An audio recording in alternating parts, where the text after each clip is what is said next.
Hello students, अभी आपके शीतकालीन अवकाश चल रहे हैं तो उसमें आप समय का सदुपयोग करते हुए कक्षा 12 की भूगोल प्रैक्टिकल की जो फाइल है वो आप बना सकते हैं, क्योंकि आपको बनानी है प्रैक्टिकल फाइल।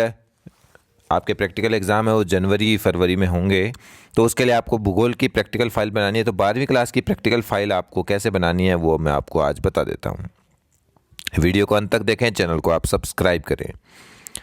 तो आपका पहला अध्याय है आंकड़े, स्रोत और संकलन। आपको लाइनदार पेज में लिखना है इस तरह से, जैसे कि आप स्क्रीन पर देख सकते हो। इस तरह से आपको अच्छी हैंडराइटिंग में इसको लिखना है। आप नोट चाहें तो नोट्स के रूप में लिख सकते हैं, चाहें तो इसे प्रश्नों के रूप में बना करके लिख सकते हैं, जो कि आपके पाठ्य पुस्तक के अंत में दिए हुए हैं, उसके हिसाब से भी लिख सकते हैं। तो ये आपके पहला पेज हो गया है। इसके बाद में दूसरे पेज में आप वाइट पेज जो है उस पर आप चित्र बनाएंगे। तो इस तरह से आप ये देखिए, ये डायग्राम वगैरह आप बना सकते हैं। लाइनदार पेज, दूसरा पेज हम देखेंगे, यानी कि तीसरा पेज हो गया। लाइनदार पेज में आप इस तरह से आप लिखेंगे,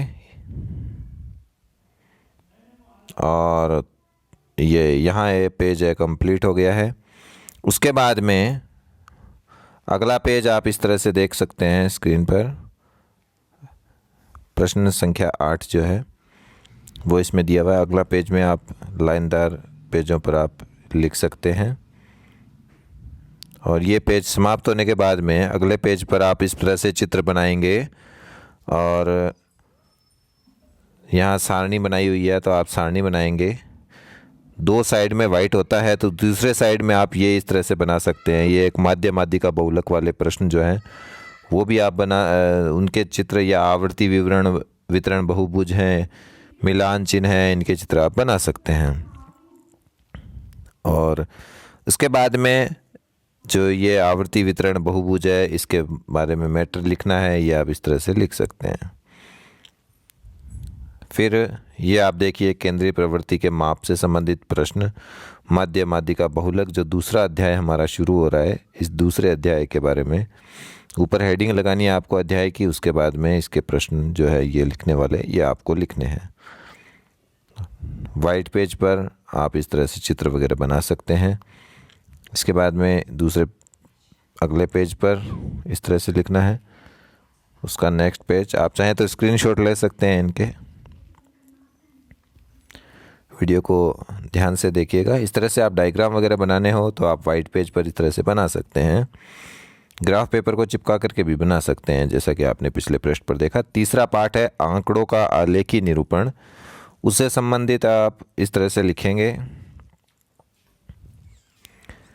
और बचा हुआ जो नीचे का इस पेज पर है, अगले पेज पर हम देखेंगे, नेक्स्ट पेज पर। तो ये कुल 25 से एक पेज के लगभग फाइल बन जाएगी आपकी कंप्लीट।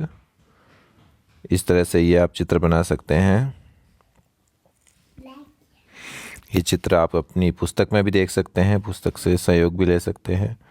मानचित्र है, आप किस तरह से बनाएंगे वो आप किसी मानचित्र को गोट करके किसी भी तरीके से फ़ोटोकॉपी करने के तरीके से आप इनको बना सकते हैं। यहाँ जैसे इसमें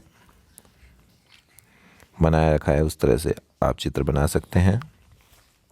ये सभी चित्र वाले प्रश्न, ये इसकी सारणी भी आप इसी तरह से बना सकते हैं। वृत्त आरेख की रचना, पीछे हमने जो वृत्त आरेख बनाया था उससे संबंधित है। तो ये वृत्त आरेख है, उसकी रचना है। अच्छा, इसके बाद में समान रेखा मानचित्र के बारे में है। आगे चौथा अध्याय आ जाता है आंकड़ों का प्रक्रमण और मानचित्र में कंप्यूटर। इसको आप देखिएगा।